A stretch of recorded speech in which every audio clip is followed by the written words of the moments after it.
Divide किया जाता है, या पता है क्या? हाँ जी। देखिए, आप लोगों के सामने एक डायग्राम रखा हूँ, अगर आप देखोगे तो यहाँ पे डायग्राम को, ये जो डायग्राम आपके सामने है, ये किस बेसिस पे है आपको समझ में आएगा। ये रेजिस्टेंस के बेसिस पे है, ठीक है? इलेक्ट्रिकल रेजिस्टेंस के बेसिस पे इनको 3 टाइप्स में कैटेगराइज़ किया गया है। अगर आप देख सकते हो, तो जिसका रेजिस्टेंस सबसे स्मॉलेस्ट होता है, उसे हम लोग कंडक्टर बोलते हैं, या मतलब इसमें चार्जेस कंडक्ट कर सकते हैं। और जिसका रेजिस्टेंस बहुत हाई हो, उसे हम लोग इंसुलेटर इस टाइप में कैटेगराइज़ करते हैं। और जिनका दोनों के बीच में लाई करे, कंडक्टर्स के एंड इंसुलेटर के, उसको हम लोग आइडेंटिफाई करते हैं सेमीकंडक्टर के नेम से। तो इस टाइप से 3 टाइप्स हो गए सब्सटेंस के कंडक्टिविटी के बेसिस पे। जो सबसे जिनकी कंडक्टिविटी, जो कंडक्ट करते हैं, ऐसा आप बोल सकते हो, उसे आप बोलोगे कंडक्टर। और जो बिल्कुल कंडक्ट नहीं करते, जिनकी रेजिस्टेंस इनफाइनाइटली हाई होती है, उन्हें आप बोलोगे इंसुलेटर। और जिनकी कंडक्टिविटी दोनों के बीच में लाई करती है, वो आपका है सेमीकंडक्टर। और हमारा टॉपिक भी यही है, सेमीकंडक्टर। आप लोगों को इतना समझ में आया है? Yes sir. जी। तो मुझे ये पूछना था कि आप लोगों को 11th के सेमीकंडक्टर का कुछ आइडिया है? मतलब कुछ पता है?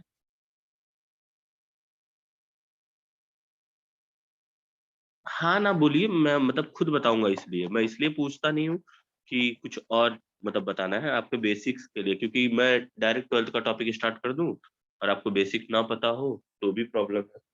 तो मैं यहाँ पे एक बेसिक आइडिया देने का ट्राई करता हूँ आज, ठीक है? तो ये इतना समझा है आप लोगों को? ये समझ में आया है?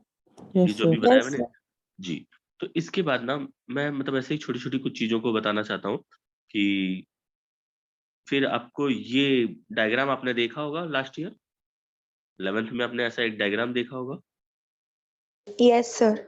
जी। तो ये क्या, किस चीज़ का मीन्स ये किसका ओवरले है? क्या डायग्राम है, ये बता सकते हो आप? ये कौन किस बेसिस पे है?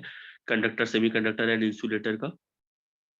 Valence band and conduction band. जी, जी। तो इसमें क्या था? ये वाले पार्ट को क्या बोलते हैं, कोई मुझे बता सकता है?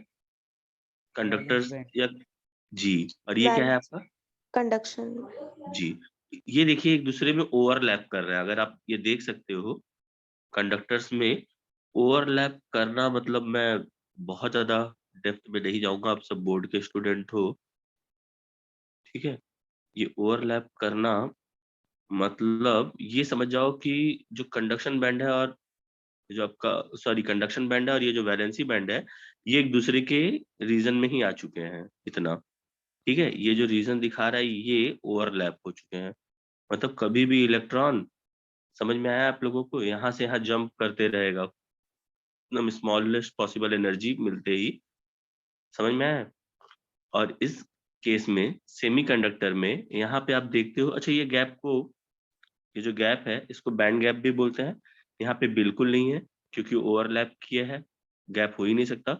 यहाँ पे ज़रूर कुछ गैप है, बट ये जो गैप है, इसकी वजह से ये कंडक्टर नहीं है। अगर ये भी इसकी तरह ओवरलैप किया होता या क्लोज़ होता, तो इसे भी हम कंडक्टर बोल सकते थे। ये गैप जो है, इसी को हमें समझना है। और यहाँ पे इंसुलेटर के केस में ये गैप जो है, अच्छा ये गैप किसके टर्म्स में दिखाते हैं बच्चों? गैप मतलब क्या, सेंटीमीटर, मीटर ऐसा डिस्टेंस के टर्म्स में दिखाते हैं क्या? ये गैप को इलेक्ट्रॉन एनर्जी के टर्म्स में दिखाते हैं। किसके टर्म्स में दिखाते हैं? इलेक्ट्रॉन। आप ऐसा समझ जाओ एनर्जी के, ये एनर्जी का डिफरेंस होता है ये, conduction band and valency band के बीच में। ये इंसुलेटर्स में हाई होता है, जिसकी वजह से इलेक्ट्रॉन को उतनी एनर्जी हम कभी दे ही नहीं पाते, दे भी नहीं सकते हैं, और जिसकी वजह से ये कभी भी इंसुलेटर आपका कंडक्टर नहीं बनेगा।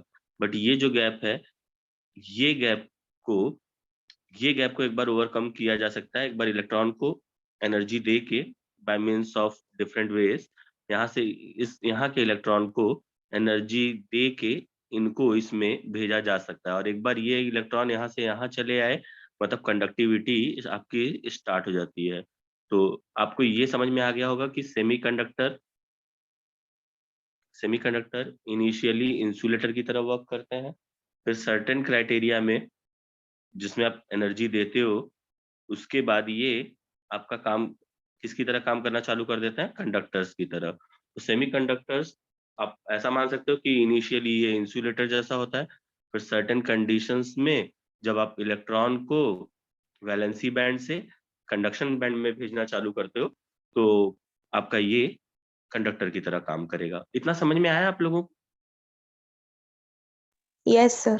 जी। अच्छा, ये कैसे ये अचीव कैसे होगा कि यहाँ के इलेक्ट्रॉन्स को, जो भी वैलेंसी बैंड में इलेक्ट्रॉन्स हैं, उनको कंडक्शन बैंड में भेजना, ये अचीव कैसे होता है, ये आप लोगों को पता है क्या?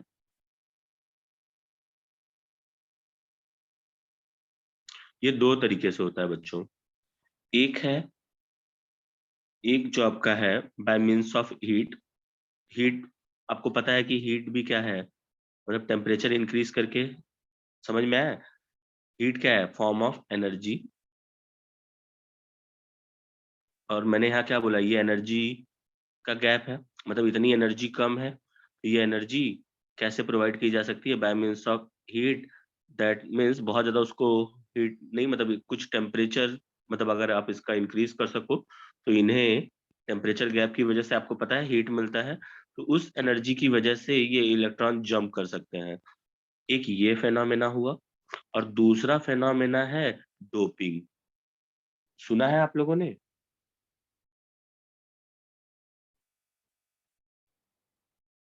बच्चों, Yes, sir. आप लोगों ने ऐसा सुना है कि ये 2 तरीके से हम अचीव कर सकते हैं? सेमीकंडक्टर जो इंसुलेटर की तरह था, उसे कंडक्टर बनाने के लिए हम 2 मेथड्स यूज़ कर सकते हैं। उसमें से एक आपका था टेम्परेचर, मतलब आप हीट प्रोवाइड करिए बाय मीन्स ऑफ एनीथिंग, और दूसरा मेथड था डोपिंग। तो जो फर्स्ट वाले में है ये सेमीकंडक्टर आपका प्योर है, समझ में आया? वो डोपिंग पे डिपेंड नहीं कर रहा है। तो उससे हम लोग देखिए कुछ वर्ड यहाँ पे लिखूंगा, वो देखिएगा। एक इंट्रिंसिक होता है और एक एक्सट्रिंसिक होता है। तो इंट्रिंसिक में इन रिप्रेजेंट किसको करेगा, ऐसा मैं बोलूंगा कि इसको आप इंडिपेंडेंट समझिएगा, इंडिपेंडेंट, ठीक है? इंडिपेंडेंट के लिए इंट्रिंसिक, ये इंट्रिंसिक है, और ये एक्सट्रिंसिक होगा। एक इंट्रिंसिक और एक एक्सट्रिंसिक। तो इन दोनों में बेसिक डिफरेंस ये होता है, इन दोनों में बेसिक डिफरेंस ये होता है कि इसमें ये इंडिपेंडेंट है, मतलब इसमें डोपिंग की जरूरत नहीं है आपको। इसमें हीट से आप अचीव करते हो, क्या अचीव करते हो? सेमीकंडक्टर को आप कंडक्टर बना लेते हो। जो इंसुलेटर की तरह वर्क कर रहा था उससे आप क्या बना लिए थे? कंडक्टर की तरह, ठीक है? और यहाँ पे एक्सट्रिंसिक में आप करते हो डोपिंग। एक्सट्रिंसिक मेथड में आप क्या करते हो? डोपिंग करते हो। डोपिंग मतलब आप लोगों को समझ में आ रहा है बच्चों? Yes. डोपिंग, जी। Yes sir. जी, डोपिंग मतलब क्या होता होगा अक्षय?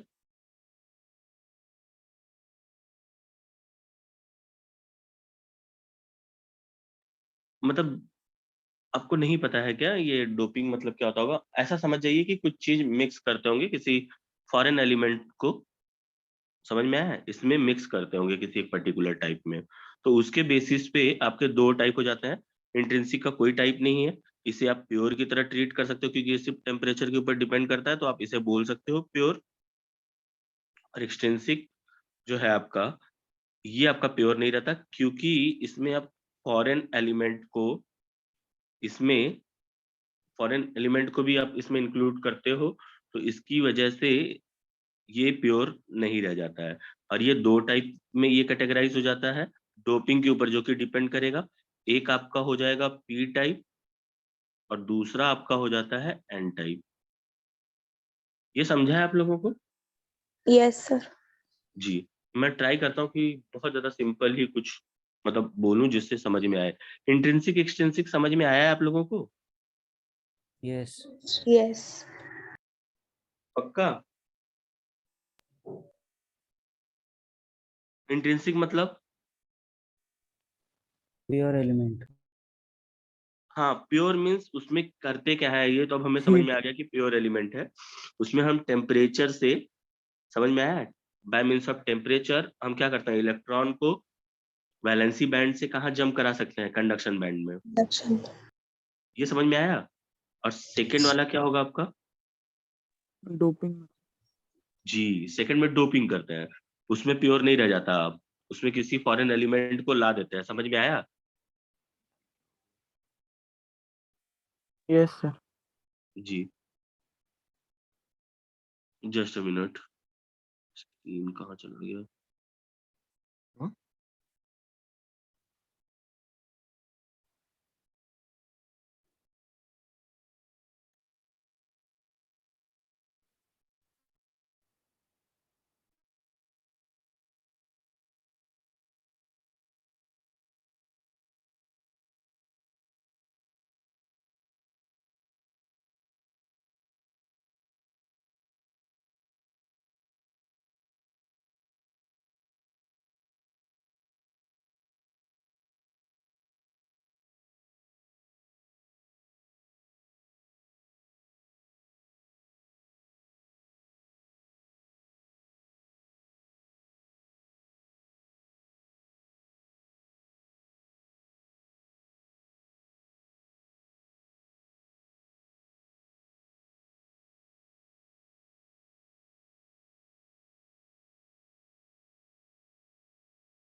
सर आपका माइक म्यूट है।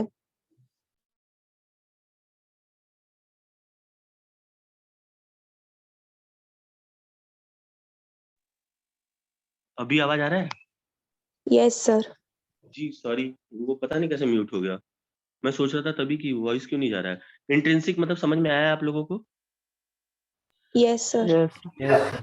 इंट्रिंसिक मतलब प्योर, मतलब सिर्फ टेम्परेचर से हम क्या करते थे, बाय मीन्स ऑफ टेम्परेचर हम क्या करते थे, वैलेंसी बैंड से कंडक्शन बैंड में इलेक्ट्रॉन को जंप कराते थे, तो ये प्योर रहता था। तो इस चैप्टर में जो भी हम अभी और 11th में जो भी हम पढ़ते हैं, ये प्योर वाले को नहीं हम स्टडी करते हैं। तो हम किसको स्टडी करने जाएंगे आज? इस चैप्टर में हम किसे सीखते हैं? एक्सटेंसिक को। किसे सीखते हैं? एक्सटेंसिक को। ये समटाइम्स किसी एंट्रेंस में आया या कहीं के लिए, तो इसके लिए मैं पहले से ही बता के रख रहा था कि आपको कैटेगराइज करना आता हो। अब एक्सटेंसिक में होता है डोपिंग, समझ में आया? अब इसमें डोपिंग होता है। डोपिंग दो टाइप की हो सकती है, तो उसके बेसिस पे ये कैटेगराइज हो जाते हैं किसमें, पी टाइप में एंड एन टाइप में। तो सबसे पहले आप लोगों के सामने एक पीरियोडिक टेबल में देखिए, पीरियोडिक टेबल में आप लोगों को पता होगा कि पूरे पीरियोडिक टेबल में सब मेटल्स ही है मोस्टली।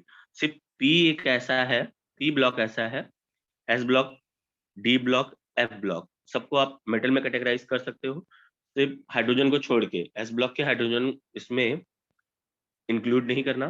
फिर इसमें आप जब आते हो ये पार्ट में, पी में आपके, पी ब्लॉक में आपके तीनों होते हैं। पी ब्लॉक में तीनों होते हैं मतलब इसमें आपका मेटल भी होता है, ठीक है? मेटल मीन्स सॉरी, कंडक्टर होता है आपका, इंसुलेटर होता है आपका, और सेमीकंडक्टर भी इसी में होता है। तो इसमें कौन सा ग्रुप, आपको ग्रुप नंबर पता है क्या? पी का कहाँ से स्टार्ट होता है? P block 13 to 13 18। से स्टार्ट होता होगा। Yes sir. हाँ जी, क्या 13 देखिए? to 18। जी जी। और ये 13, 14, 15, ये 15th ग्रुप है ना आपका, ये वाला। इसी में देखिए सिलिकॉन और जर्मेनियम आपको मिलेंगे। ये प्योर सेमीकंडक्टर का रोल प्ले कर सकते हैं। दिखाई दिया आप लोगों को? सिलिकॉन जर्मेनियम दिखाई दे रहा है? Yes sir. Yes. ये प्योर। अच्छा, अब इसमें डोपिंग किसकी कर सकते हैं हम, कहाँ से कर सकते हैं हम? तो ये देखिए आपको ये नंबर अब 13, 14, 15, ये 16, ठीक है। आप लोग देखिए ना, आपको पीरियोडिक टेबल के बारे में बता रहा हूँ। ये देखिए फर्स्ट 2 ग्रुप जो होते हैं, ये S1 और ये आपका S2 था। उसके बाद ये 8 किसके थे? D के। ये S के 2 हो गए, फिर इसके 10, 12 हो जाता था, ये 13 से स्टार्ट होता था। अच्छा, अब इसमें डोपिंग देखिए इन्हीं ग्रुप्स का करते हैं। अच्छा, इनके आउटर मोस्ट सेल में कितने इलेक्ट्रॉन होंगे 13th वाले के?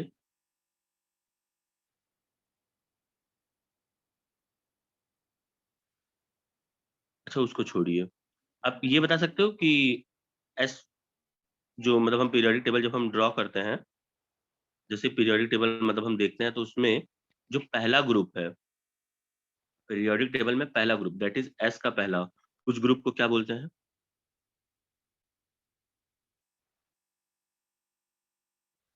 अल्कली मेटल सुना है आप लोगों ने? Yes, sir. Yes, sir. तो पहले ग्रुप में कौन रहता था हाइड्रोजन को छोड़ के? उसके बाद कौन रहता था? Lithium. जी, सोडियम, लीना की, रूबीना, मतलब रुबिडियम, पोटेशियम, ये सब समझ में आया? तो ये जो ग्रुप है ये आपका, ये फर्स्ट ग्रुप जिसे आप बोलते थे, ये इसके आउटर मोस्ट सेल में कितने इलेक्ट्रॉन होते हैं? 1. जी, अल्कली मेटल्स के आउटर मोस्ट सेल में कितने इलेक्ट्रॉन होते हैं? 1। और इसके बाद भी एक एस का ही ग्रुप था, वो सेकंड ग्रुप था, समझ में आया? एस में 2 ब्लॉक्स होते थे ना, ये फर्स्ट है, एस ब्लॉक के 2 ग्रुप थे। तो ये सेकंड में क्या रहता था आपको पता है? Alkaline earth metals. Alkaline earth जी, metals. एलिमेंट्स के नाम बता सकते हो आप लोग? Beryllium. बेरिलियम इसमें आ जाएगा बच्चा। जी, आगे। Magnesium. जी, बेरिलियम, मैग्नीशियम, ऐसे आप ठीक है, ये सब आप करोगे। इसके आउटर मोस्ट सेल में कितने इलेक्ट्रॉन होंगे आपके? 2. 2. 2। अच्छा, ये तो ठीक है। एस ब्लॉक जो है आपका, वो उसे क्या बोलते हैं? उसके आपको ये पता होगा कि सिर्फ उसका एक आउटर मोस्ट सेल ही इनकम्प्लीट होता है, जिसकी वजह से इसको रिप्रेजेंटेटिव एलिमेंट्स बोलते थे। इसमें जो भी एलिमेंट्स होते थे, इस ग्रुप के एलिमेंट्स को रिप्रेजेंटेटिव एलिमेंट्स बोलते थे। और इसी तरह से ई ब्लॉक में भी क्या होता है, सिर्फ एक ही आउटर मोस्ट सेल जो है इनकम्प्लीट होता है। ये समझ में आया आप लोगों को? Yes, sir. जी, तो इसमें मैं आप लोगों को कुछ बताना चाहता हूँ, ठीक है? जैसे आप 20 तक एलिमेंट्स अगर आप लिखते हो, तो 20 तक जो भी एलिमेंट्स आप लिखते हो, तो 20 एलिमेंट्स के नेम एक बार देख लेते हैं, थोड़ा-सा एक आइडिया के लिए। तो फर्स्ट एलिमेंट क्या है आपका? Hydrogen. Second helium. Helium. Third, देखिए आप लिथियम। इसको ऐसे याद रख सकते हो, अगर नहीं आ रहा है तो ये ऐसे याद रख सकते हो। Hi, hello, listen. Hi, hello, listen. B, B, C, news of Friday night. ये 10 हो गए आपके। Hi, hello, listen, B, B, C, news of Friday night. उसके बाद आपके और 10 एलिमेंट्स मैं लिख रहा हूँ, ये लिख सकते हो। फिर इसके बाद ना, मांग,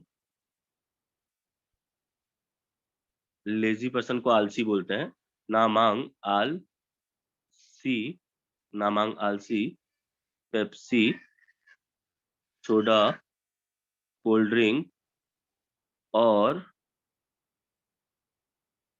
कपड़ा, कार। अब अच्छा, ये आपको इस एलिमेंट्स के सिंबल्स तो पता होंगे ना आप लोगों को?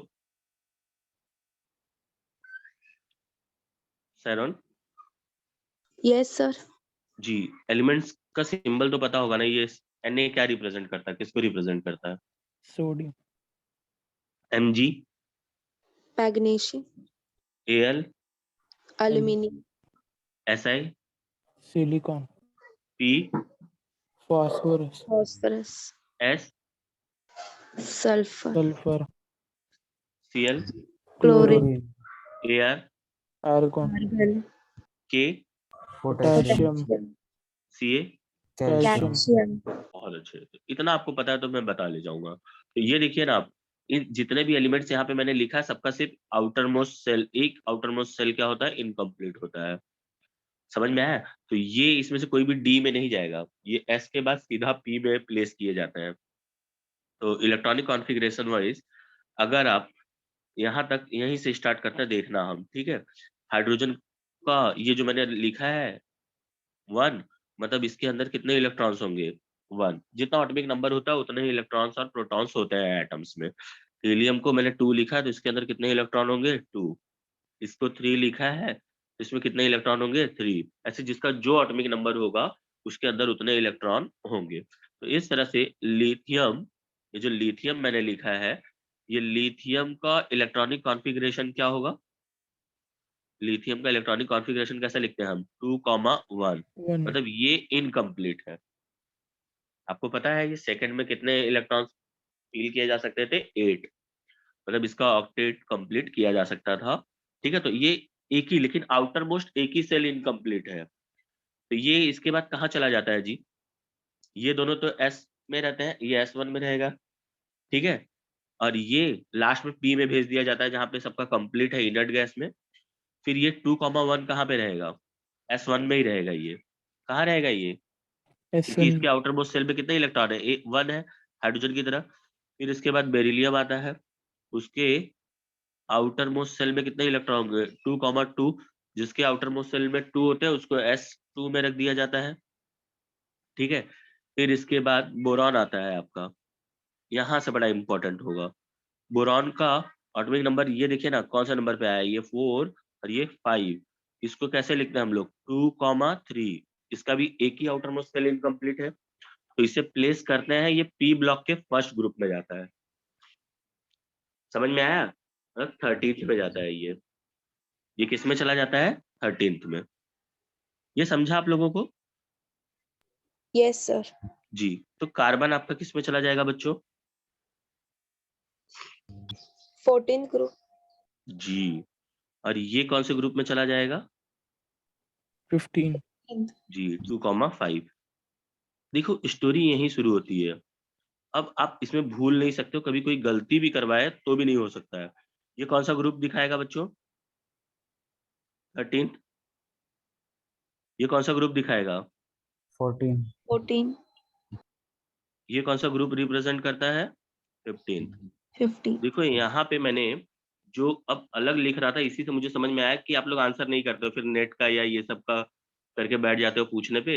इसीलिए मैंने यहाँ पे कुछ किया है और आपने आंसर नहीं दिया। वैसे ही मुझे समझ में आ गया था कि आप लोग प्रॉब्लम में हो। तो अभी ये देखिए, अब आपको ये समझ में अगर आ गया हो कि कौन सा ग्रुप क्या है, 13th कौन होता था, आपको समझ में आया? ये 13th में कौन था? boron, जी, बोरॉन। और 14th में carbon, कार्बन। और नाइट्रोजन किस में था? 15th में। 15th, ये याद हुआ? ये समझ में आया? तो अब इसमें अगर मैं कुछ गलती भी करूं तो भी आप पॉइंट आउट कर सकते हो। अब ये देखिए, अब आप मुझे बता सकते हो यहाँ से, ठीक है? इसमें थोड़ा-सा ग्रुप को प्रॉपर रखा नहीं है ये इसने, मुझे लगा था शायद प्रॉपर रखा होगा। बोरॉन वाला आपका कौन-सा ग्रुप हुआ? 13, ये आपका 14, समझ में आया? और ये आपका 15, समझ में आया? yes sir, yes, जी। तो ये जो 14th ग्रुप है, इसी 14th ग्रुप में आपका सेमीकंडक्टर लाई करता है, जो कि सिलिकॉन और जर्मेनियम आप देख पा रहे हो यहाँ पे। समझ में आया बच्चों? 13th ग्रुप में कौन रहता है, वो भी पता होना चाहिए, और 15th में कौन रहता है, ये भी हमें पता होना चाहिए। क्यों? एक बार डोपिंग इस ग्रुप में, 14th ग्रुप के इन दोनों में डोपिंग इस ग्रुप को करते हैं, 13th को करते हैं या 15th को करते हैं। इसी के ऊपर आपका कैटेगराइज होता है P type and N type. अच्छा, इसके आउटर मोस्ट सेल में, 14th वाले के आउटर मोस्ट सेल में कितने इलेक्ट्रॉन थे बच्चा? कार्बन के आउटर मोस्ट सेल में कार्बन का एटॉमिक नंबर कितना था? 6। इसके आउटर मोस्ट सेल में कितने इलेक्ट्रॉन थे? 2,4। 4, 4, मतलब इन सबके आउटर मोस्ट सेल में कितने इलेक्ट्रॉन होते होंगे? एक ही इनकम्प्लीट रहता होगा, और आउटर मोस्ट सेल में कितने इलेक्ट्रॉन होते होंगे? 4। कितने इलेक्ट्रॉन होते होंगे? 4, 4, अच्छा, और ये आपने बोरॉन में देखा कि इसके आउटर मोस्ट सेल में कितने इलेक्ट्रॉन होते थे? 3, एग्जैक्टली, समझ में आया? और इसके आउटर मोस्ट सेल में कितने इलेक्ट्रॉन होते थे बच्चों? 5, 5, जी, तो यही आपको देखो, अब आपको एक क्लियर अंडरस्टैंडिंग यहाँ पे मिल जाएगी।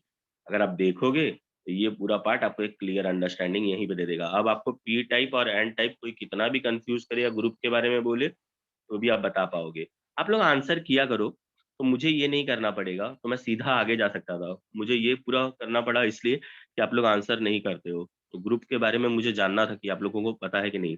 आप लोग ना बोल दोगे तो मैं बताऊँगा, ऐसा कुछ नहीं है कि नहीं बोलूँगा या कुछ बोलने वाला हूँ, ठीक है? मैं जज करने के लिए नहीं बैठा हूँ, मैं आपको सिखाने के लिए ही बैठा हूँ। तो यहाँ देखिए, ये चीज़ें जैसे ही हो गई, तो अब देखो ना, आपको ये पता है कि आउटर मोस्ट सेल में कितने इलेक्ट्रॉन होने चाहिए बच्चों? 8, 8, मतलब ऑक्टेट कंप्लीट करना चाहिए, और इसके आउटर मोस्ट सेल में, इन लोगों के आउटर सेल में 4 है yes, ना? अगर ये 3 वाले को मैं शेयरिंग करने के लिए लेके चले आऊँ, अच्छा इसमें देखो सिलिकॉन को चलो मैं ड्रॉ करता हूँ। लेट्स से कि हमने सिलिकॉन को ड्रॉ किया। ये सिलिकॉन अपने इलेक्ट्रॉन लेके आके बैठ गया है यहाँ पे। ये समझा आपको? yes sir, yes sir, silicon के बीच में मैंने डोपिंग कर दिया इसमें से किसी एक को। समझ में आया? चलिए बोरॉन को कर देते हैं। तो बोरॉन आया, तो बोरॉन के इलेक्ट्रॉन्स को मैं अलग कलर से दिखाता हूँ। बोरॉन अपने इलेक्ट्रॉन लेके आया। बोरॉन के पास कितने इलेक्ट्रॉन है बच्चों? आउटर मोस्ट सेल में 3, 3। 3, जी, अच्छा, और देखिए पूरा सेमीकंडक्टर जो बना होगा सिलिकॉन, अगर सिलिकॉन सेमीकंडक्टर ले रहा है तो उसमें सब सिलिकॉन के ही एटम्स होंगे। सब सिलिकॉन के ही एटम्स होंगे, मतलब बहुत टफ नहीं बोल रहा हूँ। देखिए ये बोलने की कोशिश कर रहा हूँ कि हर जगह सिलिकॉन सिलिकॉन ही रहा होगा। यहाँ पे भी देखिए सिलिकॉन आपस में ही ये फोर्स शेयरिंग किया होगा। समझ में आया? और इधर भी सिलिकॉन ही होगा, अपने इलेक्ट्रॉन्स लेके आया होगा। समझ में आया? और इधर भी कौन रहा होगा? सिलिकॉन ही होगा, अपने इलेक्ट्रॉन्स को के साथ आउटर मोस्ट के, ठीक है? शेयरिंग करने आ गया होगा। अब ये देखो बच्चों, इस केस में हर किसी का ऑक्टेट पूरा होना चाहिए। तो यहाँ पे भी देखो, आप एक और सिलिकॉन मान लीजिए, अगर आप ड्रॉ करते हो तो ये कैसा होगा? ये भी अपने इलेक्ट्रॉन के साथ आया होगा, ठीक है? अब चलिए इसमें ये वाले पार्ट में एक और सिलिकॉन ड्रॉ कर देते हैं, फिर आपको सिखा देता हूँ कि क्या है। सिलिकॉन ये भी अपने इलेक्ट्रॉन के साथ आया होगा। अच्छा बच्चों ये देखिए ना, इसका ऑक्टेट कंप्लीट हो रहा है कि नहीं, ये वाले सिलिकॉन का? देखिए शेयरिंग होती है ना, शेयरिंग होना मतलब ये कितने इलेक्ट्रॉन, पूरा ऑक्टेट कंप्लीट हो रहा है कि नहीं बच्चों? हो रहा है, 4 8 है, है ना? अच्छा, जब मतलब यहाँ पे इलेक्ट्रॉन्स अगर फुलफिल हो जा रहा है तो ये क्या हो जा रहा है? एकदम न्यूट्रल हो जा रहा है, ठीक है? और यहाँ पे अगर आप देख रहे हो बच्चों, यहाँ का भी एनी हाउ, ये वाला भी, इधर का भी जो रीजन रहेगा, ये भी ऑक्टेट कंप्लीट कर लेगा। ऐसे ये भी ऑक्टेट इधर वाला कंप्लीट कर लेगा। बट इधर जो सिलिकॉन होगा ना, वहां पे एक जगह आपका बच जा रहा है, क्योंकि ये 3 साइड से ही प्रोवाइड कर पा रहा है। कोई और सिलिकॉन होता और सब जगह सिलिकॉन है, समझ में आया? यहाँ पे भी कोई सिलिकॉन आया होता, समझ में आया? ये भी अपने इलेक्ट्रॉन्स लेके आया होता, तो यहाँ पे इलेक्ट्रॉन एक कम रह जा रहा है बच्चों। ये बोरॉन के आसपास में 7 रह जा रहे हैं। देखिए 2, 2 4, 2 6 और ये 7। एक प्लेस बच्चों कम रह जा रहा है। ये जो प्लेस नहीं पूरा हो पा रहा है, ये इससे मतलब यहाँ पे एक इलेक्ट्रॉन की और रिक्वायरमेंट रहती है। एक इलेक्ट्रॉन को ये अपनी तरफ अट्रैक्ट करने का ट्राई करते रहता है। तो इस प्रॉपर्टी की वजह से ये जो जगह रह जाती है, इसे हम ट्रीट करते हैं होल्स की तरह। इलेक्ट्रॉन कोई चीज कहाँ पे फिल अप हो सकता है बच्चों? होल्स में। तो इस जगह को हम बोलते हैं होल। और इसका हम जानते कैसे हैं कि ये पॉजिटिव होगा कि नेगेटिव? क्योंकि इलेक्ट्रॉन के लिए इसकी स्ट्रॉन्ग एफिनिटी होती है। इलेक्ट्रॉन यहाँ पे खींचा चला आएगा अगर आसपास में होगा, तो इस वजह से इलेक्ट्रॉन कहा जाता है बच्चों पॉजिटिव चार्ज की तरफ। इसलिए होल्स की पोलैरिटी को हम पॉजिटिव समझते हैं। समझ में आया कि होल पॉजिटिव होंगे? ये समझ में आया बच्चों? yes sir, तो इस तरह से हमने देखा कि 14th ग्रुप में 13 ग्रुप के पार्टिकल्स को, अगर फॉरेन पार्टिकल मतलब इस ग्रुप का नहीं है, इसमें का नहीं था सिलिकॉन का, तो ये फॉरेन पार्टिकल हुआ बोरॉन। तो कौन से ग्रुप के फॉरेन पार्टिकल को हमने यहाँ लाया है? 13 ग्रुप के। जब 13 ग्रुप के पार्टिकल को हमने यहाँ इंट्रोड्यूस कर दिया तो हमें क्या मिला बच्चों? अगर ये सिर्फ एक एटम इंट्रोड्यूस हुआ है और एटम्स बहुत स्मॉल होता है, तो ये अगर डोपिंग का कॉन्सेंट्रेशन होता है कि कितनी डोपिंग की गई होगी, समझ में आया? तो ये ऐसे ही समझ जाओ, और डोपिंग हुई होगी तो जैसे ये होल मिला है और भी होल्स मिलेंगे, समझ में आया? और होल्स का नेचर क्या होता है? पॉजिटिव। इस वजह से 14 ग्रुप में 13 ग्रुप की जो डोपिंग होती है, अच्छा, उसे हम बोलते हैं पी टाइप। क्या बोलते हैं बच्चों? पी टाइप, क्योंकि इसकी वजह से होल्स मिलता है। ये समझ में आया? होल मिलता है, ये समझ में आया? Yes, sir. जी। तो बच्चों ये बताइए ना, ये जो 13 ग्रुप आपने इसमें ऐड किया है, ये जो 13 ग्रुप आपने ऐड किया है, इस ग्रुप के आउटर मोस्ट शेल में कितने इलेक्ट्रॉन थे 13 ग्रुप के? 3. 3. इस अब 3 को क्या बोलते हैं? ट्राई। 3 को क्या बोलते हैं? ट्राई। Try. तो इसमें कौन सी इम्प्योरिटी ऐड करने पे पी टाइप बना है? 14 ग्रुप में किस ग्रुप को ऐड करने पे, कौन सी इम्प्योरिटी ऐड करने पे? ट्राईवैलेंट। कौन सी इम्प्योरिटी ऐड करने पे? Trivalent. जी। तो पी टाइप को आप ट्राईवैलेंट भी मतलब ऐसा बता सकते हो कि ट्राईवैलेंट इम्प्योरिटी ऐड करने की वजह से ये पी टाइप फॉर्म हुआ है। ये समझ में आया आप लोगों को? Yes, sir. जी। बच्चों इसी तरह से स्टोरी का जो सेकंड पार्ट है, ये इसके आउटर मोस्ट शेल में कितने इलेक्ट्रॉन होते हैं बच्चों? 5। इसे 5 को बोलते हैं पेंटा। 5 को क्या बोलते हैं बच्चों? पेंटा। तो इसमें पेंटावैलेंट इम्प्योरिटी जब ऐड किया जाता है 14 ग्रुप में, तो तब क्या होता है, तब देखते हैं हम। ठीक है, ये हमारे पास ऐसा कुछ होना चाहिए दिखाने के लिए। ये देखिए, बहुत, ये आप देख पा रहे हो बच्चों? Yes, sir. इसमें क्या है?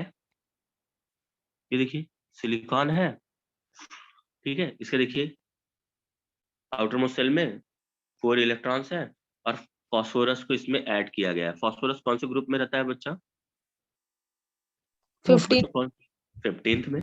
और उसके आउटर मोस्ट शेल में कितने इलेक्ट्रॉन है? देखो 1 2 3 4 5 है। तो जब ये ऐड हो जाते हैं, ये पार्ट स्मॉल क्यों नहीं हो रहा है? अच्छा, ये देखिए, तो सिलिकॉन के बीच में देखिए, ये फास्फोरस को ऐसे आया जैसे हमने लास्ट टाइम फॉरेन पार्टिकल को लाया था यहाँ पे, फॉरेन एलिमेंट को। तो ये पी में देखिए इसके 8 हो जा रहा है बच्चों, इधर 8 हो जा रहा है, सॉरी इधर 8 हो जा रहा है। मैं ये रब आउट कर देता हूँ। ये देखिए ना आप लोग, 8 हो रहा है कि नहीं? ये देखिए, इधर 8 हो जा रहा है, इधर भी हर जगह 8 हो जा रहा है। समझ में आया बच्चों? इधर से इधर भी 8 हो जाता, बट इधर वाले केस में देखिए ना क्या हो रहा है। ये देखिए फास्फोरस के पास क्या हो रहा है, 8 तो हो ही रहा है, ये 8 होने के बाद एक एक्स्ट्रा भी बच जा रहा है। ये एक्स्ट्रा बच रहा है कि नहीं? Yes. बच्चों आपको तो सीधा समझ में आता है ना कि अगर आउटर मोस्ट सेल में 4 था और 5 ला दिया गया शेयरिंग के लिए, तो इसको तो 8 ही चाहिए। 8 के बाद एक एक्स्ट्रा इलेक्ट्रॉन भी वहां पे हर जगह फॉर्म हो रहा है। हर एक इम्प्योरिटी के पीछे, हर एटम की इम्प्योरिटी के पीछे एक इलेक्ट्रॉन आ रहा है। तो ऐसे जब डोपिंग करते हैं बच्चों, तो यहाँ पे एक इलेक्ट्रॉन आपका फ्री रह जा रहा है। ये न्यूट्रल रीजन बनने के बाद एक इलेक्ट्रॉन फ्री रह रहा है। पिछले वाले केस में क्या फ्री रह रहा था बच्चों? Whole. जी। तो ये इलेक्ट्रॉन क्या होता है बच्चों? निगेटिव। तो इसकी वजह से पेंटावैलेंट इम्प्योरिटी ऐड करते ही, या हम कहें कि 14th ग्रुप में 15th ग्रुप के किसी भी 15th ग्रुप के, समझ में आया, एलिमेंट को डोप करते ही निगेटिव चार्ज मतलब यहाँ पे फ्री हो जाता है, जिसकी वजह से कौन सा टाइप का सेमीकंडक्टर बनता है बच्चों? N type. ये समझ में आया आप लोगों को? Yes, sir. अच्छा, मैं एक और चीज क्लियर करना चाहता हूँ कि ये जो इलेक्ट्रॉन बने हैं बच्चों यहाँ पे, ठीक है, इसका मतलब ये नहीं कि यहाँ पे होल्स नहीं बनते होंगे। बाय मीन्स ऑफ एनी मतलब टेम्परेचर की वजह से जब इलेक्ट्रॉन अपनी जगह खाली करता है, तो सब प्लेसेस पे बच्चों इलेक्ट्रॉन होल्स भी बनते होंगे इस साइड में, एन टाइप साइड में, लेकिन वो बहुत माइनर होंगे कंपेयर टू आपके इलेक्ट्रॉन के। तो यहाँ पे इसीलिए कॉन्सेप्ट और आ जाता है बच्चों मेजॉरिटी चार्ज कैरियर। तो इसमें ये जो इलेक्ट्रॉन है एन टाइप में, एन टाइप में एन टाइप में इलेक्ट्रॉन आपके मेजॉरिटी चार्ज कैरियर होते हैं। ये समझ में आया क्या? Yes, sir. और पी टाइप में कौन मेजॉरिटी चार्ज कैरियर होता है बच्चों? Holes. जी। तो पी टाइप में आपका समझ में आया? आप लोगों को समझ में आ गया ना? ये पूरा अच्छे से समझ में आ गया? देखिए ये जो पार्ट मैंने बताया था उसका डायग्राम यहाँ पे है पी टाइप का। ये समझ में आया आप लोगों को? ये Yes, देखिए sir. इसके आउटर मोस्ट में 4 इलेक्ट्रॉन्स, इसके आउटर मोस्ट में 3 इलेक्ट्रॉन्स है, और एक जगह देखो इसने खाली रख दिया है, और जब यहाँ पे इंट्रोड्यूस किया है तो ये जगह खाली रह जा रहा है। तो यहाँ पे होल्स बन जा रहे हैं, और एक एक जगह बच्चों ऐसे ही ये एक प्लेस खाली रह जा रहा है। मतलब यहाँ पे ऐसे ही ये पूरा जब फॉर्म होगा तो यहाँ पे होल्स जो होंगे वो मेजॉरिटी चार्ज कैरियर होंगे।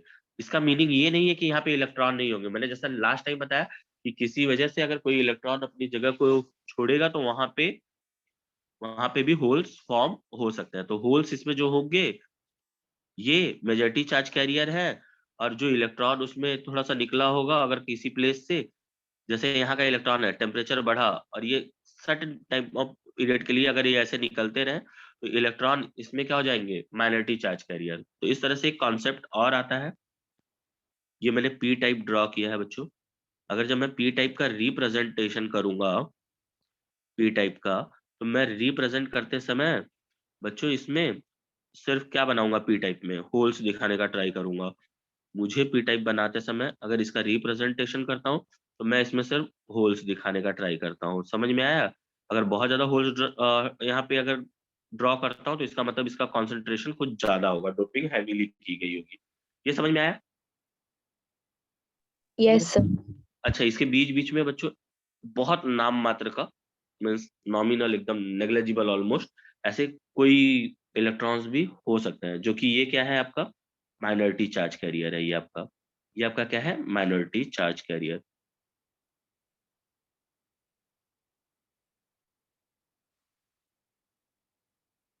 चार्ज कैरियर है। और ये आपके होल्स, आपके ये जो पूरे ये जो रीजन में हमने यहाँ पे ड्रॉ किया है, इन्हें कहा जाएगा, इन्हें क्या कहा जाएगा बेटा? Majority charge majority carrier. Charge carrier. तो ये समझ में आया। और इसी तरह से एन टाइप में, इसमें एन टाइप में, एन टाइप में आप यहाँ पे इलेक्ट्रॉन्स को दिखाते हो।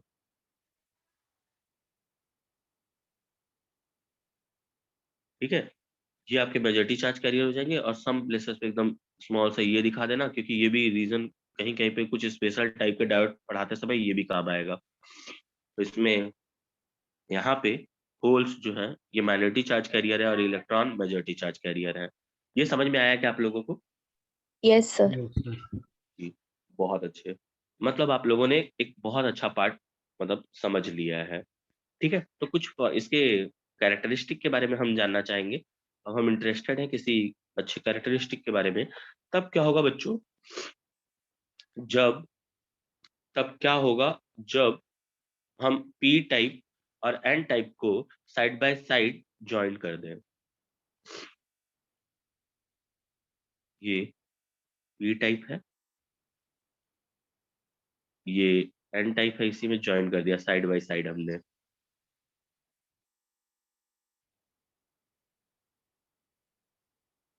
ठीक है, ये ज्वाइन कर दिया, और इसमें ये पी टाइप है, क्लियर ऊपर लिख देता हूँ, और ये आपका एन टाइप है। तो इसमें क्या होगा बच्चों, बता सकते हो आप लोग? जैसे ज्वाइन करेंगे तो इसमें क्या होते होंगे? मेजॉरिटी चार्ज कैरियर कौन होते होंगे? होल्स। चलिए इसे ड्रॉ कर लिया जाए।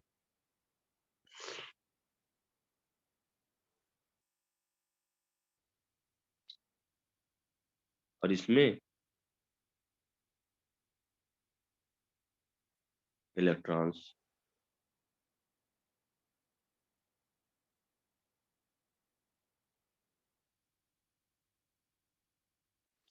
बच्चों जैसे इसे ज्वाइन किया जाता है तो आपको पता है कि ये होल्स मतलब खाली जगह है। ठीक है, और यहाँ पे न्यूट्रल रीजन है, उसमें इलेक्ट्रॉन्स, न्यूट्रल रीजन में इलेक्ट्रॉन्स पड़े हैं। तो ये इलेक्ट्रॉन्स इन्हें जरूरत होती है। बॉन्ड में देखा था आप लोगों ने, जो भी बॉन्ड फॉर्म हो रहा था वहां पे एक इलेक्ट्रॉन की प्लेस खाली थी, जिसे हम होल्स की तरह ट्रीट कर रहे थे। तो ये इलेक्ट्रॉन जैसे ही ये दोनों को ज्वाइन किया जाता है, तो ये रीजन, इसे क्या बोलते हैं ये पता है आप लोगों को? जंक्शन। जहां दो मिलते हैं उसे बोलते हैं जंक्शन। तो जंक्शन पे क्या होता है कि जो जंक्शन पे इलेक्ट्रॉन होते हैं वो जंक्शन के होल्स को क्या करना चाहते हैं, यहाँ से फील कर देता है, क्योंकि इनका मतलब इलेक्ट्रॉन पॉजिटिव की तरफ क्या होगा, अट्रैक्ट होगा, और इन्हें भी रिक्वायरमेंट थी, तो ये फिल अप करते चले जाएंगे।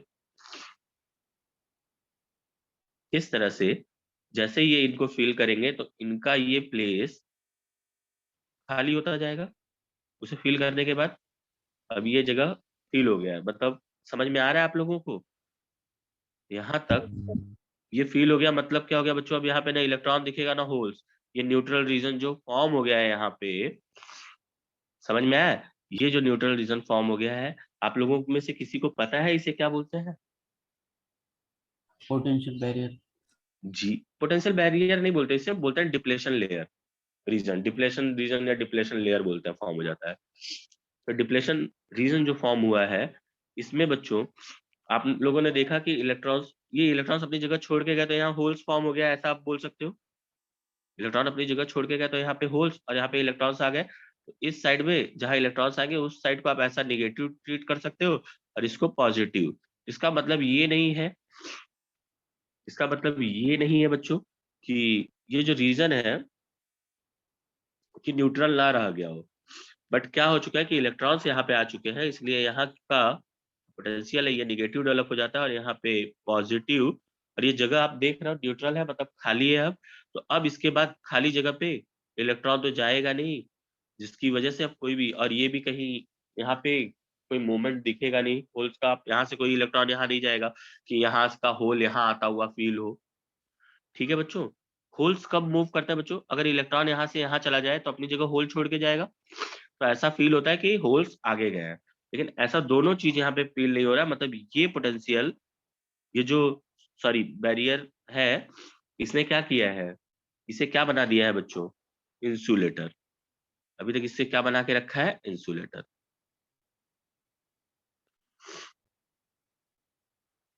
अब ये और फर्दर किसी का मूवमेंट नहीं होने दे रहा है। ये समझा है आप लोगों को? Yes, sir. जी।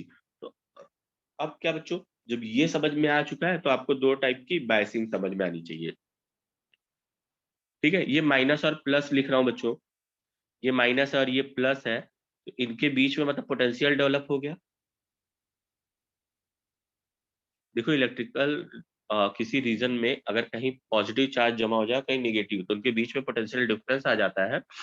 तो इस बैरियर में जो पोटेंशियल आता है, इसे हम बोलते हैं, इसे हम बोलते हैं V B, barrier potential. V sub B, इसे बोलते हैं बैरियर पोटेंशियल। ये समझा है क्या आप लोगों को? Yes, sir. जी। अच्छा, आपको फॉरवर्ड बायसिंग और रिवर्स बायसिंग आप लोगों को पता है क्या? नो। जी। तो चलिए कोई बात नहीं, अगर बायसिंग नहीं पता है तो भी हम सीखते हैं। बायसिंग मतलब बच्चा जैसे ही ये, अच्छा ये अब क्या बन चुका है, पी और एन को जैसे साइड बाय साइड हमने ज्वाइन कर दिया, तो अब इसे क्या बोलते हैं? दो चीजें मिल गई है, तो इसे बोलते हैं diode. Di means two ode. समझ में आया? ऐसी दो चीजों को मिलाने के बाद आपका क्या बन जाता है? डायोड। समझ में आया? तो ये पीएन जंक्शन डायोड हो गया है। जंक्शन कैसा क्रिएट होता है? PN junction.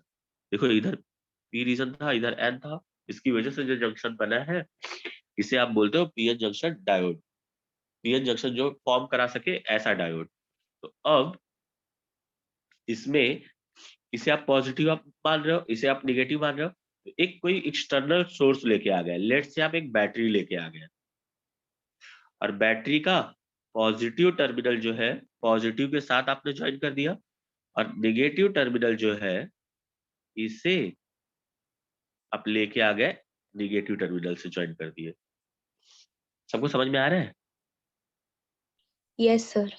जी। मैंने बहुत सिंपल सा काम किया, कुछ नहीं किया, एक बैटरी लेके आया, बैटरी का पॉजिटिव टर्मिनल पॉजिटिव से ऐड कर दिया है, नेगेटिव टर्मिनल नेगेटिव से ऐड कर दिया है। तो इसे क्या कहते हैं, ये इस तरह की बायसिंग को, बायसिंग बच्चा तभी पॉसिबल होगा बच्चों जब आप बाहर से एक्सटर्नल सोर्स लेकर आओ, जैसा कि मैं ये बैटरी आप लोगों को दिखा पा रहा हूँ। समझ में आया? ये बैटरी जो है ये रिप्रेजेंट कर रहा है, ये बैटरी का आना ही रिप्रेजेंट कर रहा है कि बायसिंग हुई है। अब बायसिंग किस ओर हुई है, ये अब जानना बड़ा इंटरेस्टिंग रहेगा कि कौन सी बायसिंग हुई है। तो ये बायसिंग को जब भी हम बैटरी के पॉजिटिव टर्मिनल को P से और नेगेटिव टर्मिनल को N से जब भी जॉइन कर पाते हैं, तो जो फॉर्म ऑफ जो बायसिंग होती है उसे बोलते हैं फॉरवर्ड बायसिंग। क्या बोलते हैं उसे? Forward biasing. जी। पढ़ा होगा आप लोगों ने 11th में। Yes sir. जी, याद आ रहा है? यस। अब इसमें एक और केस होता है बच्चों, अगर ये हमने अगर इसका अपोजिट किया तो बैटरी की पोलैरिटी चेंज कर दी, तो बैटरी की पोलैरिटी चेंज करने से मतलब था मेरा कि वायर्स वही है, बैटरी को मैंने टर्न कर दिया, बैटरी के नेगेटिव टर्मिनल को P से जॉइन कर दूं और पॉजिटिव टर्मिनल को नेगेटिव से जॉइन कर दूं। इसे क्या कहते हैं बच्चों? रिवर्स ये बायस। रिवर्स बायसिंग रहेगा। तो इस तरह से आपने दो बायसिंग सीखा, ठीक है। कौन सा बायसिंग, कौन सी बायसिंग आपने सीखा है बच्चों अभी? Forward biasing and reverse biasing. समझ में आया? Yes sir. ठीक। तो आज हमारा सफर कहाँ से स्टार्ट हुआ था आप लोगों को पता ही होगा। हमने अभी तक क्या क्या सीखा है एक बार रिवाइज करा दे रहा हूँ ताकि आगे चलूं, ठीक है। तो अभी तक आप लोगों ने क्या क्या सीखा है बच्चों? आपने देखा कि पी और एन टाइप कैसे फॉर्म होते थे, ये देखा। और ये पी और एन टाइप भी किसके टाइप है? सब टाइप है। किसके सब टाइप थे बच्चों? एक्सट्रिंसिक। एक्सट्रिंसिक के। समझ में आया? और आपको ये पता था कि सेमीकंडक्टर्स बेसिकली दो टाइप के होते हैं, एक प्योर जिसमें बिल्कुल डोपिंग नहीं की गई हो, उसमें टेम्परेचर से अगर उसे कंडक्टर की तरह ट्रीट करा सके, और दूसरा जिसमें डोपिंग से करा सके। तो ये डोपिंग वाले को एक्सट्रिंसिक नाम दिया गया, और डोपिंग वाले में एक्सट्रिंसिक में आपने देखा कि उसके दो टाइप थे, एक पी टाइप था और एक एन टाइप था। तो इस तरह से आपने दो यहाँ पे सेमीकंडक्टर्स के बारे में जाना कि पी और एन टाइप होता है। फिर इसके बाद ये जाना कि जब दोनों को ज्वाइन करते हैं, एंड टू एंड ज्वाइन करते हैं पी और एन को, तो जंक्शन पे आपने देखा कि पोटेंशियल बैरियर मतलब कुछ शो करता है या डिप्लेशन रीजन बनता है आपका। समझ में आया? यहाँ पे डिप्लेशन रीजन बनता है बच्चों, दिखाई दे रहा है? Yes sir. जी। फिर ये जो भी रीजन बनता है उसकी वजह से क्या हो रहा है, यहाँ पे ये जो रीजन बनता है, यहाँ पे हम बता सकते थे कि किसके टर्म्स में हम यहाँ पे बता पा रहे थे कि यहाँ पे निगेटिव चार्जेस एक साइड हम मानते थे कि पी रीजन में निगेटिव चार्जेस हम दिखाते थे, और इस साइड में क्या दिखाते थे? पॉजिटिव चार्जेस ऐसा एक्युमुलेट होता हुआ दिखाई दे रहा है, जिससे ये चार्जेस के एक्युमुलेशन की वजह से यहाँ पे पोटेंशियल डिफरेंस डेवलप हो जा रहा है, जिसे कि हमने क्या नाम दिया? बच्चों? बैरियर पोटेंशियल डिफरेंस, जिसे हमने नेम क्या दिया है? बैरियर पोटेंशियल डिफरेंस, या इसके नेम से ही जाना जाता है। ये समझ गया है आप लोगों को? Yes sir. जी। तो आइए स्टार्ट करते हैं अब इसके आगे का पार्ट, ठीक है। जानते हैं कि फॉरवर्ड बायसिंग में क्या होता है। इतना समझा है ना आप लोगों को? कोई प्रॉब्लम नहीं है ना इतने तक में? समझा सर। जी जी, थैंक यू।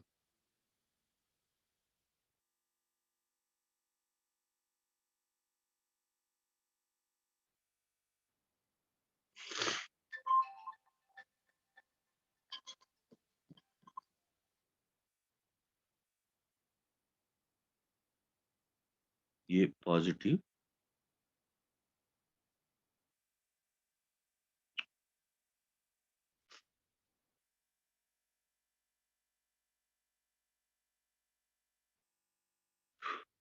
ये कौन सी बायसिंग है? Forward bias. जी। तो हम फॉरवर्ड बायसिंग को ही अच्छे से स्टडी करने जा रहे हैं, ठीक है। अच्छा, एक बैटरी यहाँ पे देखिए, ये जो आपका ये बैरियर पोटेंशियल डेवलप जो भी हुआ है, बैरियर पोटेंशियल जो है, ठीक है, इसका कुछ एक वैल्यू होता होगा। ये जर्मेनियम के केस में 0.3 होता है, सिलिकॉन के केस में ये 0.7 होता है। ये समझा क्या आप लोगों को? Yes, Yes. sir. Yes. नहीं समझा है। ये मैंने जर्मेनियम और सिलिकॉन क्यों लिखा है? देखिए, जिसमें फॉरेन डोपिंग की जाती है उसके पहले तो ये प्योर रहे होंगे, अगर वो जर्मेनियम के रहे होंगे प्योर, और उसके बाद डोपिंग की गई होगी बच्चों। समझ में आया? जो भी प्योर एंड टाइप बनाए गए होंगे, अगर इन दोनों में जो डोपिंग करके बनाई गई होगी अगर जर्मेनियम में, तो इसकी वजह से जो पोटेंशियल बैरियर पोटेंशियल डेवलप होता है वो होता है 0.3 इलेक्ट्रॉन वोल्ट। 0.3 electron volt. और सिलिकॉन से अगर ये दोनों बनाए गए होंगे, जैसा कि मैं आप लोगों को जो दिखा रहा था उसमें सिलिकॉन से बने हुए दिखा रहा था, जो एग्जांपल में मैंने आपको बताया था, सिलिकॉन में देखो बोरॉन को जब मैं डोप करा रहा था, तो अगर ऐसे बने हुए का जो भी बैरियर पोटेंशियल आता है वो आता है 0.7 इलेक्ट्रॉन वोल्ट। ये समझा क्या बच्चों? Yes, sir. जी। अच्छा, बैटरी का जो सोर्स है बच्चों, ये बैटरी जैसे ही हम स्टार्ट करते हैं, अच्छा कभी कभी आपने बैटरी को ऐसा देखा है क्या? कभी ऐसा एरो से देखा है? अगर ऐसा देखे होगे तो इसका मीनिंग कुछ और नहीं होता, होता है बैटरी होता है ये। इसका मीनिंग होता है कि वेरिएबल सोर्स है, मतलब आप पोटेंशियल अपनी इच्छा से बढ़ा सकते हो। कोई की दिया रहेगा, कोई चीज दिया रहेगा जिससे आप वेरी कर सकते हो पोटेंशियल को। ये समझा आप लोगों को भी? Yes, sir. Yes. जी। तो चलिए, इनिशियली हम ये वेरिएबल पोटेंशियल का जो सोर्स है उससे पहले हमने, मान लीजिए यहाँ पे सिलिकॉन वाला यूज हुआ है, यहाँ पे कौन सा यूज हुआ है? सिलिकॉन वाला। ठीक है, तो यहाँ पे बैरियर पोटेंशियल कितना होगा? 0.7. जी। तो ये याद रखना है कि यहाँ पे बैरियर पोटेंशियल हमारा 0.7 इलेक्ट्रॉन वोल्ट रहा होगा। अब हम अपना प्रोग्राम स्टार्ट करते हैं यहाँ पे वेरिएबल का। तो इसमें जैसे ही ये मान लीजिए, अगर ये मैंने 0.5 इलेक्ट्रॉन वोल्ट अगर यहाँ से मैं सोर्स प्रोवाइड कर रहा हूँ, तो इससे कुछ होगा क्या इस रीजन में? देखो ये करेगा क्या, पॉजिटिव वाला क्या करेगा, पॉजिटिव वाला यहाँ से पॉजिटिव वाले पे फोर्स अप्लाई करेगा। पॉजिटिव पॉजिटिव को क्या करता है बच्चों? रिपल्शन कराता है। और ये नेगेटिव पे इलेक्ट्रॉन हो गए, ये इस साइड आते हुए इलेक्ट्रॉन के ऊपर बहुत सारे इलेक्ट्रॉन यहाँ से समझ जाइए आ रहे हैं, और ये इलेक्ट्रॉन यहाँ है, इलेक्ट्रॉन इलेक्ट्रॉन को क्या करेगा? रिपल्शन करेगा। तो ये इलेक्ट्रॉन को इस साइड भेजने का ट्राई करेगा, और ये इधर से पॉजिटिव को इधर भेजने का ट्राई करेगा। लेकिन कितना ट्राई कर सकता है? उसकी एनर्जी कितनी ही है? 0.5, जो कि ओवरकम नहीं कर पाएगा। समझ में आया बच्चों? क्योंकि यहाँ पे बैरियर पोटेंशियल कितने का है? 0.7 का। बैरियर पोटेंशियल कितना है बच्चों? 0.7 का। ये कम है ना, इसका वैल्यू कम है। समझ में आ रहा है आप लोगों को? Yes, sir. Yes, sir. तो अब अपने 0.5 के बाद अगर आप 0.7 तक मिनिमम कर सकते हो तो इसके इक्वल हो गए, तब भी ये कंडक्ट नहीं करेगा, अभी भी ये इंसुलेटर की तरह ही काम करेगा। 0.5 रहा तो भी इंसुलेटर की तरह वर्क कर रहा है, ये अभी भी इंसुलेटर की तरह काम कर रहा है। जब 0.7 से ज्यादा करने लगोगे तो आप एक फेनोमेना देखते हो, तब भी इंसुलेटर का ही काम करेगा। कैसे? ये देखिए, सॉरी 0.7 से हम बढ़ाते हैं फॉरवर्ड बायसिंग में, तब क्या होता है वो देखना, सॉरी। ठीक है, चलिए लेट्स से कि हमने इसको 1 इलेक्ट्रॉन वोल्ट कर दिया है। ठीक है, तो क्या होगा, इससे क्या हो चुका है, ये बैरियर पोटेंशियल से ये क्या हो चुका है? ओवरकम कर चुका है उसको। ये समझ में आ रहा है आप लोगों को? Yes. जी।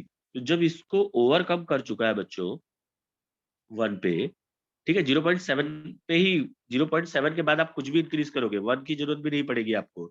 0.7 के बाद आप कुछ भी इंक्रीज करोगे तो मतलब 0.7 तक तो उसका इक्वल हो जाएगा, और 0.7 के बाद आप क्या कर जाते हो? उसको ओवरकम कर जाते हो। ये समझ में आया? Yes, sir. Yes. तो होता क्या है, जैसे आप ओवरकम कर जाते हो तो क्या होता है बच्चों कि ये इसके ऊपर ज्यादा यहाँ पे पॉजिटिव चार्जेस आ गए, और इसका जो भी जितने से ये रोक पा रहा था, यहाँ का ये जो पॉजिटिव, इस पॉजिटिव को रोक पा रहा था, इसको ये ओवरकम कर गया, और ये होल्स इसके अक्रॉस यहाँ तक आ गए। अगर ये यहाँ तक आ गए और यहाँ का इलेक्ट्रॉन कहाँ चला गया बच्चों? यहाँ पे देखिए, वही सेम अपोजिट सेंस में ही हम बात कर रहे हैं। यहाँ का इलेक्ट्रॉन इसके ऊपर बहुत ज्यादा प्रेशर दिया, ये इलेक्ट्रॉन यहाँ आ गया। अब ये इलेक्ट्रॉन इस तरह से, फिर ये इलेक्ट्रॉन यहाँ पे जंप करके फिर यहाँ से इलेक्ट्रॉन यहाँ आ पा रहा है, या आप होल्स के लिए मान रहे हो कि होल्स यहाँ आया, फिर इसके इलेक्ट्रॉन इसमें जम के मतलब ये होल यहाँ पे आ जाएगा, इस तरह से होल यहाँ। इलेक्ट्रॉन का पूरा सर्किट में एक बार चलना या होल्स का एक बार पूरी सर्किट में ट्रेवल करना, इसे ही हम क्या बोलते हैं, कंडक्टिविटी स्टार्ट हो चुकी है। अब हम क्या बोलते हैं बच्चों, कंडक्टिविटी स्टार्ट हो चुकी है, मतलब अब ये किसकी तरह काम कर रहा है, कंडक्टर की तरह। अब ये किसकी तरह काम कर रहा है, कंडक्टर की तरह। ये समझा क्या आप लोगों को? Yes. Yes, sir. जी। तो इसका अगर मैं ग्राफ ड्रॉ करूंगा बच्चों, तो कैसा ग्राफ ड्रॉ होगा इसका? अगर इसका ग्राफ ड्रॉ करने का ट्राई करूंगा, तो ये ग्राफ कैसा ड्रॉ होगा?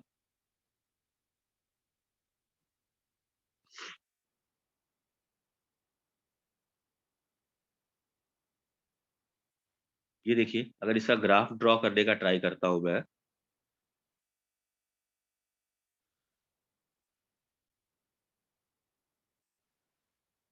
ठीक है, इसका ग्राफ कैसा ड्रॉ होगा देखो। शुरू में ये आपका करंट शो करेगा और ये आपका पोटेंशियल शो कर रहा है, ठीक है। अच्छा, जब हमने 0.1 पोटेंशियल रखा होगा बच्चों, इलेक्ट्रॉन वोल्ट रखा होगा 0.1, तो कुछ हो रहा था क्या, करंट फ्लो कर रहा था क्या? बैरियर पोटेंशियल कितना था बच्चों, 0.7 था ना? Yes, sir. जब 0.1 कर रहे थे तो इलेक्ट्रॉन फ्लो हो रहा था क्या, नहीं. चार्जेस फ्लो हो रहे थे क्या? नहीं ना, तो मतलब करंट भी फ्लो नहीं हो रहा है। जब चार्जेस ही फ्लो नहीं कर रहे तो करंट नहीं फ्लो हो रहा है। तो कब ये स्टार्ट हुआ बच्चों, 0.1 के बाद 0.2 पे भी नहीं हुआ होगा, 0.3 पे भी नहीं हुआ होगा, 0.4 पे, 5 पे, 6 पे भी नहीं हुआ होगा, 7 वो पॉइंट था। ऐसे तक आते हो आप। 0.7 के बाद जैसे ही थोड़ा सा भी आप पोटेंशियल आप इंक्रीज करते हो, 0.7 इलेक्ट्रॉन वोल्ट के बाद, सिलिकॉन से बने हुए के बाद, तो उसमें अब पोटेंशियल ज्यादा नहीं भी इंक्रीज करते, उसके बाद क्या कर जाता है, कंडक्टिविटी स्टार्ट हो चुकी होती है, तो करंट बहुत तेजी से ऐसा बढ़ता है। ये इसका आई मतलब करंट और ये वी मतलब पोटेंशियल कैरेक्टरिस्टिक हो गया। ये समझ में आया बच्चों, कैसे कंडक्ट करता है, ये समझ में आया? Yes, Yes, sir. जी। तो इस जहां तक ये कंडक्ट नहीं किया है बच्चों, ये वाला पार्ट जहां तक इसने कंडक्ट नहीं किया है, इसे क्या बोलते हैं बच्चों? इस वोल्टेज को क्या बोलते हैं जिसके बाद से इसने कंडक्शन स्टार्ट किया है?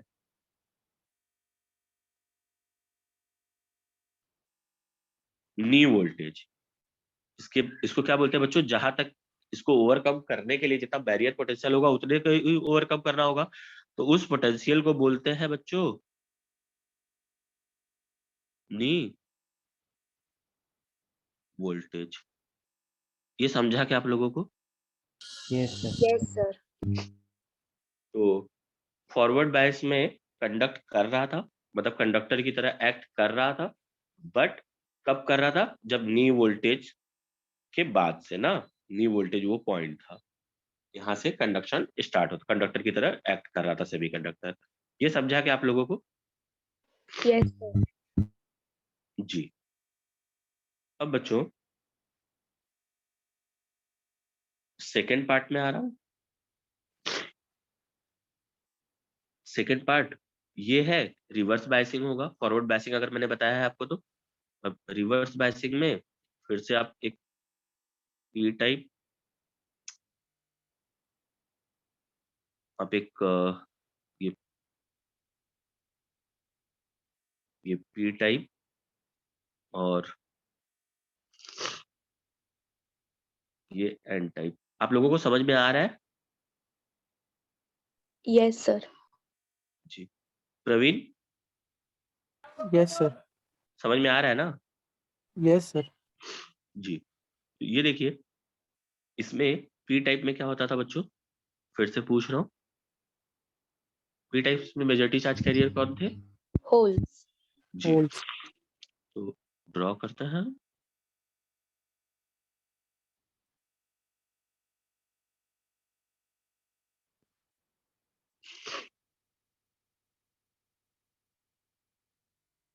और यहाँ पे कौन होते थे? Electrons. Electrons. Electrons.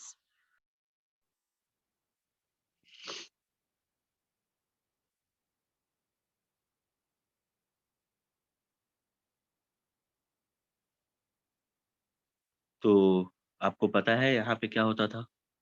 जैसे इनको पास लाया जाता था, तो यहाँ पे क्या डेवलप हो जाता था बच्चों? कौन Potential सा region? barrier. Potential barrier. Potential barrier develop होता था, या इसे हम इस रीजन को क्या बोलते थे? Depletion Depletion. लेयर। समझ में आया? डिप्लेशन लेयर हो गया ये फॉर्म। तो ये इलेक्ट्रॉन्स कहाँ चले आ गए? ये यहाँ पे, और ऑक्टेट कंप्लीट करा दिया। समझ में आया? तो इस साइड पे आपका नेगेटिव चार्ज डेवलप हो जाता था। अब बोलते थे ये रीजन न्यूट्रल होता था, यहाँ नेगेटिव चार्जेस अकुमुलेट हो जाते थे, और यहाँ पे आपके पॉजिटिव चार्जेस अकुमुलेट हो गए हैं।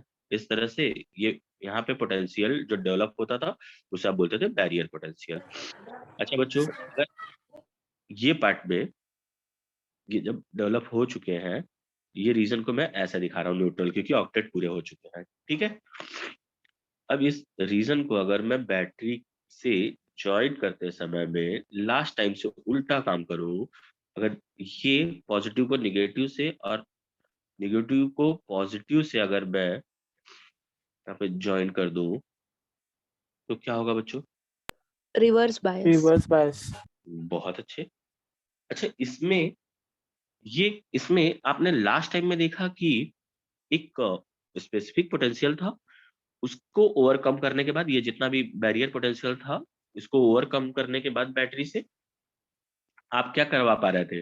कंडक्शन करवा पा रहे थे, मतलब सेमी कंडक्टर को कंडक्टर की तरह आप यूज कर पा रहे थे। तो यहाँ क्या होगा, जैसे ही हम ये वेरिएबल पोटेंशियल से, समझ में आया? अपने डिजायर्ड इफेक्ट अगर पाना चाहते हैं, चलिए स्टार्ट करते हैं। पहले इसको हम, इसका बैरियर पोटेंशियल लास्ट टाइम की तरह ही 0.7 लेते हैं। ठीक है बच्चों, और चलो इस पे भी हम सीधा हम जान गए कि 0.7 से ग्रेटर से स्टार्ट करता है। ठीक है, जैसे बच्चों ये मान लीजिए 0.7 तक तो आपको समझ में आ गया कि कुछ नहीं होने वाला था ना, तो मैं 0.7 के बाद से बता रहा हूँ, होता उसके पहले भी वही है। ये देखिए बच्चों, जैसे 0.7 के बाद हमने यहाँ पे 0.8 लिया, तो क्या होना चाहिए था बच्चों? Conduction. Conduction. लेकिन ये कंडक्शन क्यों नहीं होता? ये देखो बड़ी इंटरेस्टिंग फेनोमेना होगी। यहाँ से देखो बच्चों, ये इलेक्ट्रॉन है, यहाँ इलेक्ट्रॉन ऐसे आना चाहते हैं, लेकिन ये इलेक्ट्रॉन जो यहाँ पे है इस साइड के, इनको क्या करता है? स्टॉप करते रहते हैं। ठीक है, और ये 0.8 मतलब इनसे ज्यादा हो गया, ये जबरदस्ती अगर करेंगे, ठीक है, तो क्या होगा? अगर ये इलेक्ट्रॉन आ गए बच्चों, मान लीजिए किसी तरह से ये ज्यादा हो गए और ये इलेक्ट्रॉन आ गए, यहाँ से आपको पता है ना इसमें से कौन आता है? इलेक्ट्रॉन। ये समझ जाइए, इलेक्ट्रॉन जा रहे हैं, ये इलेक्ट्रॉन यहाँ आया, ये इलेक्ट्रॉन यहाँ आया, ये इसको भरा, फिर ये जंप करते हुए इसमें आए, इससे इसमें आए।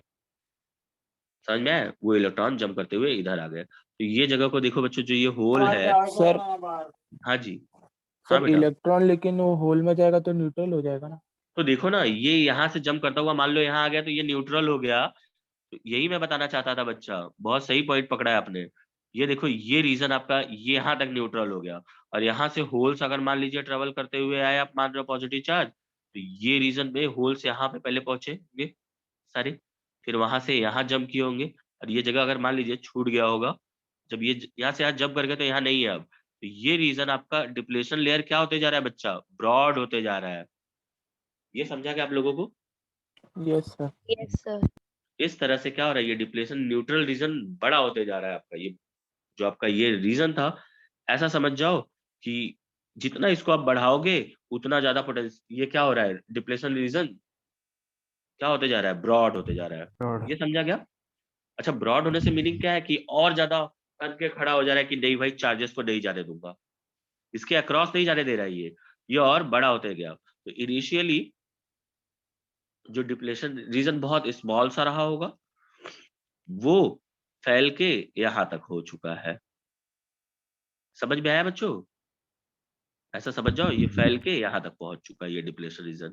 तो जैसे जैसे आप पोटेंशियल बढ़ाते हो, डिप्लेशन रीजन बढ़ता जाता है। अच्छा, इसमें एक समय ऐसा आता है कि सहने की शक्ति होती है बच्चों, अगर ये डिप्लेशन और ये बढ़ाते चले गए, आप बहुत ज्यादा बढ़ाते चले गए, समझ में आया?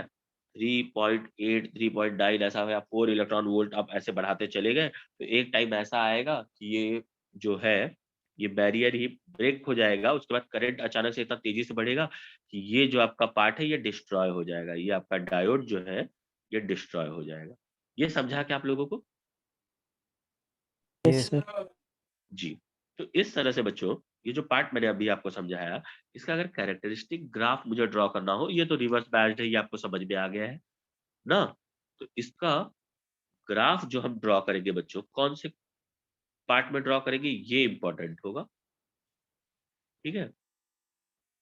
ये देखिए जैसे ऐसे हम जब करते हैं, तो इसमें आप लोगों ने देखा कि पोटेंशियल क्या था? नेगेटिव था। नेगेटिव है मतलब हम इस साइड आ जाएँगे बच्चों, समझ में आया ना? हमने क्या किया था? पोलैरिटी चेंज कर दिया था ना? Yes, sir.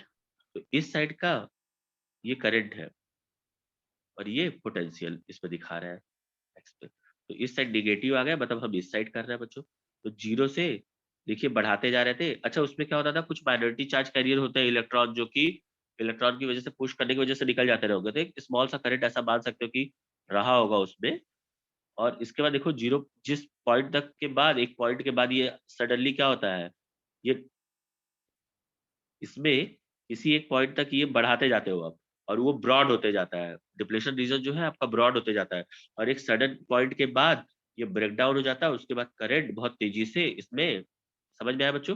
करंट इसमें नेगेटिव डायरेक्शन में होता है, इस वजह से नीचे ड्रॉ किया हूँ, बढ़ जाता है। तो जिस पॉइंट पे ये होता है, जिस पॉइंट के बाद जिस पोटेंशियल के बाद ये होता है कि ये ब्रेक करके current all of sudden current बहुत तेजी से बढ़े और उसके बाद और ज़्यादा बढ़ने के बाद करंट उसको डिस्ट्रॉय कर सकता है। तो ये जो पोटेंशियल है इसे कहा जाता है ब्रेकडाउन वोल्टेज। इस वोल्टेज को क्या कहा जाता है? Breakdown voltage.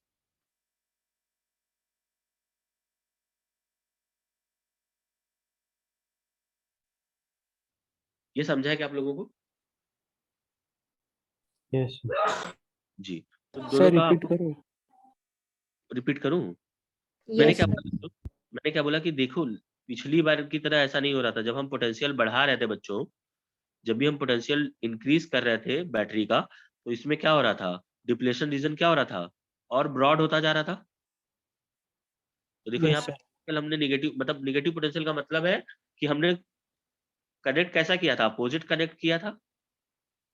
जो भी पोटेंशियल इंक्रीज़ करेंगे वो नेगेटिव सेंस में लगेगा यहाँ पे। तो ये जैसे-जैसे पोटेंशियल बढ़ा रहे हैं, वो कंडक्ट नहीं होने दे रहा है। लास्ट टाइम क्या पिछली बार हमने क्या देखा था फॉरवर्ड बैच में कि एक बैरियर पोटेंशियल के इक्वल होते ही वो कंडक्ट करने दे रहा था। जिस पोटेंशियल के बाद कंडक्ट करने दे रहा था उसे हम डी वोल्टेज बोलते थे। बट रिवर्स बैच में क्या हो रहा है? अपोजिट होते जा रहा है। जितना पोटेंशियल बढ़ा रहे हो उतना जैसे अगर आपने 3 वोल्ट किया होगा, तो आपका बैरियर पोटेंशियल भी 3 वोल्ट हो गया होगा। वो इतना ब्रॉड हो गया होगा कि 3 वोल्ट का पोटेंशियल दे दे। तो ऐसे वो दोनों साथ में बढ़ रहे थे। समझ में आया बच्चा? लेकिन करंट अभी भी अलाउ नहीं कर रहा था उसे अपने थ्रू जाने के लिए, क्योंकि वो ब्रॉड हो गया है। तो इलेक्ट्रॉन्स या होल्स को अपने थ्रू जाने नहीं दे रहा है। तो जिसकी वजह से जब आप पोटेंशियल बढ़ा रहे हो तो करंट में कुछ भी नहीं मिल रहा है आपको। क्यों? क्योंकि वो बैरियर बढ़ता जा रहा है। तो ये लाइन को आप बहुत लंबे दूर तक दिखाओगे बच्चों और एक ऑल ऑफ सडन एक ऐसा पॉइंट आएगा जिसमें जाके कि बैरियर ही ब्रेक हो जाएगा। एक कैपेसिटी होती है सबकी, जिसमें वो ब्रेक हो जाता है, जिसके बाद all of sudden current increase होना चालू हो जाता है।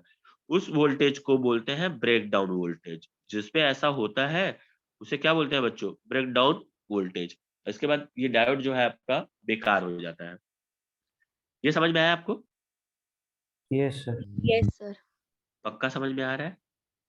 आज का यस सब सर। कुछ समझ में आया है? Yes sir. Yes, sir. जी।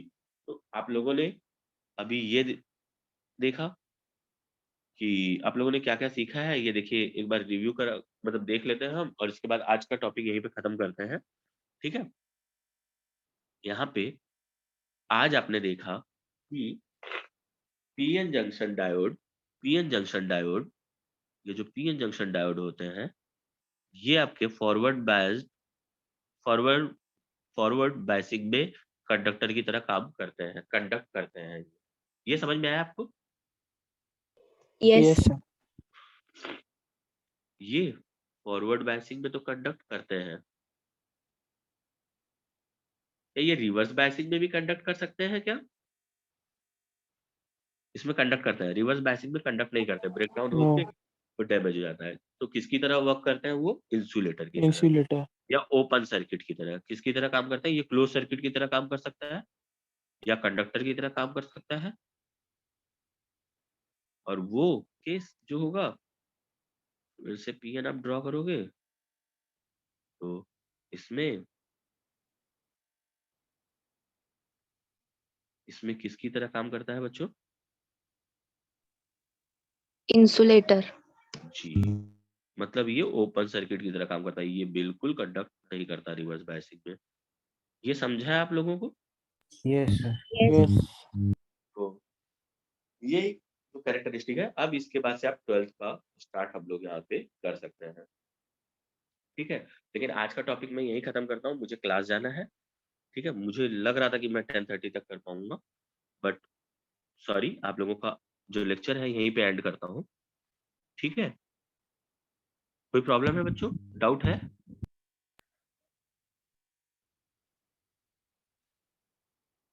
No, Praveen, sir. समझ में आया है आज का? Yes, sir. Yes, sir. जी, Sir. आज खत्म करता हूँ, क्लास जाना है, हाफ एन आवर क्लास जाने में लगेगा, 11 से 1 लेक्चर है, मैं इसलिए जल्दी खत्म कर रहा हूँ। कोई प्रॉब्लम नहीं है ना बच्चों? No sir. No, जी, sir. Thank you, thank you. Ma'am खत्म कर दीजिए आज का सेशन।